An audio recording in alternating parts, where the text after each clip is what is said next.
সর্বপ্রথম মানুষ হিসেবে তৈরি করা হয়েছিল আদম আলাইহিসসালামকে।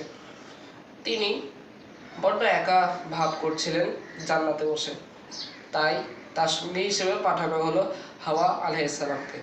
এই ঘটনা থেকে আমরা বুঝতে পারি একজন পুরুষের জন্য একজন স্ত্রী কতটা গুরুত্বপূর্ণ। বর্তমান পর্যন্ত এই অবস্থা বিরাজমান। তাই আজ আমরা বিশ্বের দিকে তাকাতে দেখতে পাবো 50% নর এবং 50% নারী।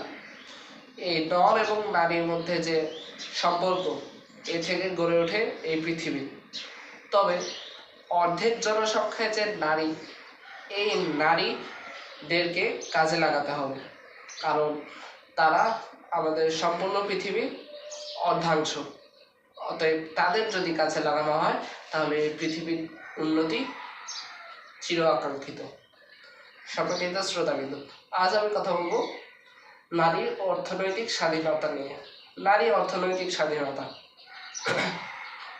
পৃথিবীতে যারাই জন্মগ্রহণ করেছে তাদের নিজস্ব অধিকার রয়েছে। সেই অধিকারগুলোর মধ্যে রয়েছে খাদ্যের অধিকার, বাসস্থানের অধিকার, বা এগুলোকে চাহিদাও বলে।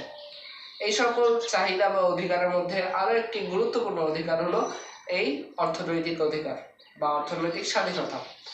আগেকার সময় হিন্দু সমাজে অথবা ভারতবর্ষ এলাকায় দেখা যেত মেয়েদেরকে একদম ঘরবন্দি করে রাখা হতো। তাদের ছিল না কোনো ধরনের স্বাধীনতা। বিয়ে করার পরে তারা স্বামীর ঘরে বন্দী হয়ে থাকত। এরূপেও বন্দী হতো যে তাদের বাইরে বেরোনো নিষেধ, তাদের গায়ে নাকি আলো পড়লে সেই পরিবারে অমঙ্গল হবে। এই কুপ্রথায় সকলে বিশ্বাসী ছিল পূর্ববর্তী সময়। কিন্তু বর্তমানে যুগ পাল্টাচ্ছে, যুগ পাল্টানোর সাথে সাথে মানুষের মানসিকতাও পাল্টাচ্ছে। বর্তমানে আমরা চারিদিকে তাকিয়ে দেখলে আমরা দেখতে পাবো মেয়েরা সকল জায়গায় পড়াশোনা করছে, তারা নিজেদের উন্নতি নিয়ে ভাবছে। নারীর স্বাধীনতা বা নারীর অর্থনৈতিক স্বাধীনতা নিয়ে আমাদের কিছু বলার নেই। অর্থাৎ তারা যদি চায় যে তারা অর্থনৈতিকভাবে স্বাধীন হবে, তারা চাকরি বাকরি করতে পারে, এতে আমাদের বাধা দেওয়ার কিছু নেই। আমাদেরকে বিশ্বাস করতে হবে এই জায়গায় যে তারা যদি চায় তাহলে করতে পারে। তাদের ইচ্ছার বিরুদ্ধে আমরা কিছু বলতে পারবো না। তারা যদি না চায় ঠিক আছে, কোনো সমস্যা নেই। কিন্তু এমন অনেক পরিবার আছে যেখানে তাদের উপর বাড়তি চাপ দেওয়া হয় যে তোমার চাকরি করা চলবে না। এর অনেক ইতিবাচক দিক আছে, আবার অনেক নেতিবাচক দিকও আছে। নেতিবাচক দিকগুলোর মধ্যে অন্যতম হলো বাচ্চার দেখাশোনা করা। একটি পরিবারে পুরুষ প্রধান অর্থ চালিকা শক্তি হয়ে থাকে আমাদের মতো দেশে। আমি বলছি না গারো সমাজের কথা, আমি বলছি সাধারণত। এরপরেও অনেক সময় দেখা যায় যে দুজন মানুষই একটি পরিবারে চাকরি করলে তাদের সন্তানের দেখাশোনা করাটা অনেক মুশকিল হয়ে পড়ে।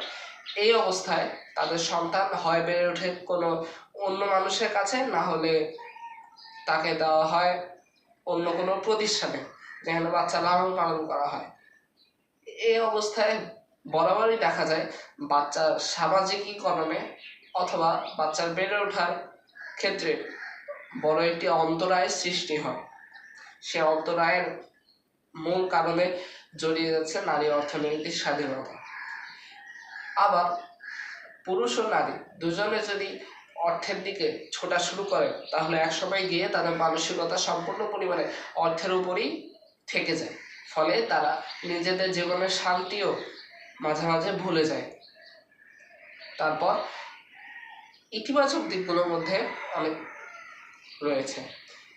এই সকল কিছু মিলে নারী অর্থনৈতিক স্বাধীনতা।